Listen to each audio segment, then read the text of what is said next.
कैसे हो? आज मैं आपको सिखाने के लिए जा रही हूँ एकोमोडेशन से रिलेटेड एक और तरीके के एडवर्टीजमेंट जिनका मतलब होता है वांटेड एकोमोडेशन। क्या मतलब है इसका वांटेड एकोमोडेशन से? जैसे इससे पहली वीडियो में मैंने आपको सिखाया था कि अगर आपका मकान किराए के लिए खाली है तो टू लेट के लिखे जाते हैं, अगर आपको बेचना है तो फॉर सेल के लिए लिखे जाते हैं। लेकिन अगर आपको मकान चाहिए तो तब एकोमोडेशन वांटेड या वांटेड एकोमोडेशन, किसी तरीके से भी आप वांटेड को चाहे पीछे लगा लीजिए चाहे आगे लगा लीजिए, इस प्रकार से हेडिंग बना के लिखा जाता है। फर्क कितना है, उसमें मकान आपका होता है जिसे या तो रेंट आउट करना है या सेल करना है। इसमें क्या है कि आपके पास मकान नहीं है, आपको मकान चाहिए। This is the basic difference. Let us start. आपको मुझे अब फॉर्मेटिंग के बारे में ज्यादा एक्सप्लेन करने की जरूरत तो होनी नहीं चाहिए, क्योंकि ये 3 पॉइंट्स का क्वेश्चन है। 1 is for format, 1 is for content and 1 is for expression. 3 marks का वेटेज है इसका, और जिसमें कंटेंट जो भी आपके लिए वैल्यू पॉइंट डिसाइडेड होते हैं वो कंटेंट में कंसिडर किए जाते हैं। और सजेशन मेरा यही है कि स्पेलिंग मिस्टेक करने से बचे। ज्यादातर इसमें ग्रामेटिकल और कोई मिस्टेक होने के तो चांसेस होते नहीं है, क्योंकि सेंटेंसेस तो लिखने ही नहीं होते हैं। तो स्पेलिंग्स का विशेष रूप से आप ध्यान रखिए, और ये वैल्यू पॉइंट जो मैं डिस्कस कर रही हूँ इनको ध्यान से समझिए। और इनको समझने के लिए सबसे बेहतर तरीका क्या होता है, आप खुद अपने आप को मान लो कि आप, जैसे मैंने इसमें बैंक एम्प्लॉय के लिए लिखा है, मान लीजिए आप बैंक एम्प्लॉय बन गए हैं, बनेंगे ही, सर्विस करने के बाद कोई ना कोई ऑफिसर तो बनेंगे आप, और आपको मकान चाहिए, तो आप उसमें क्या क्या लेना चाहेंगे, क्या क्या पूछना चाहेंगे कि भैया मुझे ये चाहिए ये चाहिए। तो बस वो इमेजिन कर लीजिए, और हल्का सा ये शुरुआत कैसे करनी है ये दिमाग में रख लीजिए, तो आपको तुरंत समझ में आ जाएगा, फिर कुछ एफर्ट करने की जरूरत नहीं है। Let us start. सबसे पहले जब भी कभी आपको कोई चीज चाहिए होती है तो आप वांटेड से शुरू करिए। नौकरी चाहिए तो wanted placement, wanted job, wanted part time job. अगर आपको अब ये मकान चाहिए तो वांटेड एकोमोडेशन, ये लिखिए। तो वांटेड का मतलब जब भी आपको कुछ चाहिए तो वांटेड से शुरू करिए। वांटेड की जगह रिक्वायर्ड भी आप शुरू कर सकते हैं, दोनों का एक तरीके से सेम ही मीनिंग होता है, रिक्वायर्ड। इसके बाद बताना होता है क्या चाहिए।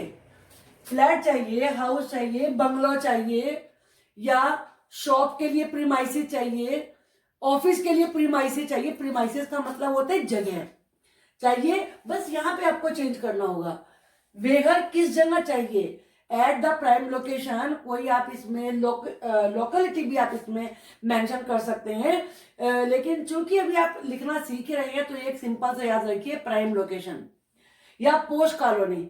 एक पोस्ट कॉलोनी वर्ड भी होता है, तो वो भी आप इसमें लिख सकते हैं। जैसे मैं यहाँ पर लिख देती हूँ POSH, post colony. Post colony की जगह जैसे बड़े बड़े शहरों में आपने देखा होगा कि गेट लगी हुई सोसाइटी होती है, गेटेड सोसाइटी, वहां पे गार्ड वगैरह बैठे हुए होते हैं, तो ये भी लिखा जा सकता है गेटेड सोसाइटी, इन्हें गेटेड सोसाइटी। तो वहां थोड़ा सिक्योरिटी ज्यादा रहती है। इसके बाद है एकोमोडेशन। आपको लिखना है भैया आपको कितने रूम चाहिए, और किचन तो होनी चाहिए, टॉयलेट होना ही चाहिए, गैराज चाहिए आपके पास अगर गाड़ी है, या पार्किंग का स्पेस होना चाहिए। रेंट ऑफर्ड, आप थोड़ा कि अच्छे से अच्छे लोग आपको ऑफर दें, तो रेंट कितना दे सकते हैं आप, वो आप लिखिए। और कॉन्टेक्ट पर्सन और कॉन्टेक्ट नंबर आप लिखिए। पर्सन तो तभी आपको लिखना है अगर क्वेश्चन में गिवन है, अगर क्वेश्चन में गिवन ही नहीं है तो केवल आप नंबर लिखिए। चलिए स्टार्ट करते हैं। तो सबसे पहले वांटेड एकोमोडेशन या एकोमोडेशन वांटेड। वांटेड से शुरू करना चाहे वांटेड से कर लीजिए, रिक्वायर्ड से शुरू करना चाहते हैं रिक्वायर्ड से शुरू कर लीजिए। रिक्वायर्ड एंड इंडिपेंडेंट हाउस, अगर आपको फ्लैट चाहिए, जैसे हमने गेटेड सोसाइटी लिखा, फ्लैट चाहिए, तो यहाँ पे इसकी जगह खाली फिर इंडिपेंडेंट नहीं लिखा जाएगा, क्योंकि फ्लैट तो होते ही जाता है, इंडिपेंडेंट है। तो फ्लैट ऑन, अब इसमें फ्लोर आपको बताना पड़ेगा, कौन से फ्लोर से कौन से फ्लोर तक। ऑन सेकंड और third floor, first to third floor, कि आपको जो नहीं चाहिए वो नहीं लिखना। जैसे कुछ लोग ग्राउंड फ्लोर नहीं लेना चाहते, कुछ लोग बहुत ज्यादा ऊपर के नहीं लेना चाहते, तो अपनी प्रेफरेंस आप दे सकते हैं। किसके लिए चाहिए? फॉर बैंक एम्प्लॉय या फॉर आप गवर्नमेंट एम्प्लॉय सिंपली लिख सकते हैं, बैंक वगैरह ये ना बता के, for government employ at prime location, या जैसे मैंने बताया यहाँ पर आप पोस्ट कॉलोनी भी लिख सकते हैं, गेटेड सोसाइटी भी लिख सकते हैं, तो वो भी आप इसमें से कोई एक लिख सकते हैं। Close to metro station, metro station भी ध्यान में रखिए कि दिल्ली वगैरह में, गाजियाबाद में, नोएडा में यहाँ है तो वहीं का लिखा जाएगा। जहाँ मेट्रो स्टेशन नहीं है वहाँ क्लोज टू मार्केट लिख सकते हैं, क्लोज टू स्कूल लिख सकते हैं। और अब और फर्क कहाँ आता है? एक तो वांटेड वाला हो गया, दूसरा फर्क कहाँ आता है? शुड हैव, उसमें होना चाहिए। ये टू लेट वाले में नहीं लिखा जाता, ना फोर सेल वाले में लिखा जाता, इसमें लिखा जाएगा शुड हैव, होना चाहिए। क्या होना चाहिए? Minimum 2 bedrooms with attached bathrooms, वहां पर टॉयलेट्स भी आप लिख सकते हैं। मॉड्यूलर किचन या वेल फर्निश्ड किचन आप लिख सकते हैं। Drawing room and space for parking या गैराज लिख सकते हैं, वो that is the same thing. अब इसमें से मान लीजिए आप सेपरेट रूम फॉर चिल्ड्रन ये लिखना चाहते हैं तो वो भी आप लिख सकते हैं। ये आपकी अपनी उस पर कितना उसमें आप डिटेल डालना चाहते हैं उसके हिसाब से लिख लीजिए। ये नया पॉइंट है, ये आप इसको जरूर याद रखें क्योंकि ये बड़ी समस्या रहती है। इसे मस्ट लगा के लिखिए, मस्ट है वाटर एंड पावर बैकअप, कि उसमें वाटर बैकअप भी होना चाहिए और पावर बैकअप भी होना चाहिए। जैसे वाटर के लिए वाटर टैंक होता है और पावर बैकअप के लिए जनरेटर वगैरह लगे हुए होते हैं कुछ जगहों पर, तो वो पावर बैकअप होना चाहिए। Attractive rent offered, company lease, क्योंकि कंपनी है तो कंपनी लेगी यहाँ पर, आप इसे चाहे तो लिख सकते हैं नहीं तो इसको ना भी लिखे, कोई जरूर नहीं होता। ये मकान तो उनको भी हो सकता है जो कंपनी में काम नहीं कर रहे होते, उनको भी मकान चाहिए होता है। इंटरेस्टेड ओनर्स, मकान के मालिक कॉन्टेक्ट करेंगे तो ओनर्स लिखा जाएगा, ओनर्स का मतलब है मालिक। इंटरेस्टेड ओनर्स में कॉन्टेक्ट एट और फिर नंबर लिखिए आप इसमें। इसके स्टार्टिंग का एक और तरीका भी होता है, ये आपको क्वेश्चन में डिसाइड करना पड़ेगा।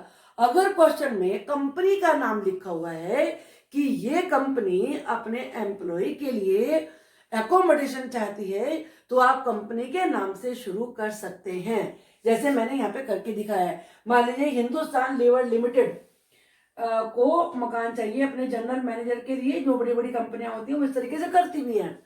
रिक्वायर्स, अब क्या चाहिए?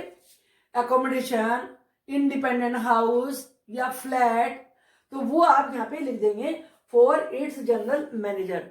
फॉर मैनेजर कोई भी आप इसमें लिख सकते हैं, उसमें कंपनी लिखा जाए क्योंकि कंपनी अगर ले रही है तो कंपनी ही किराया देती है डायरेक्ट, वो एम्प्लॉय को नहीं देना होता, तो उसमें कंपनी लीज करती है। लीज से मतलब होता है एग्रीमेंट करती है। तो आई थिंक कि आपको ये समझ में आ गया होगा।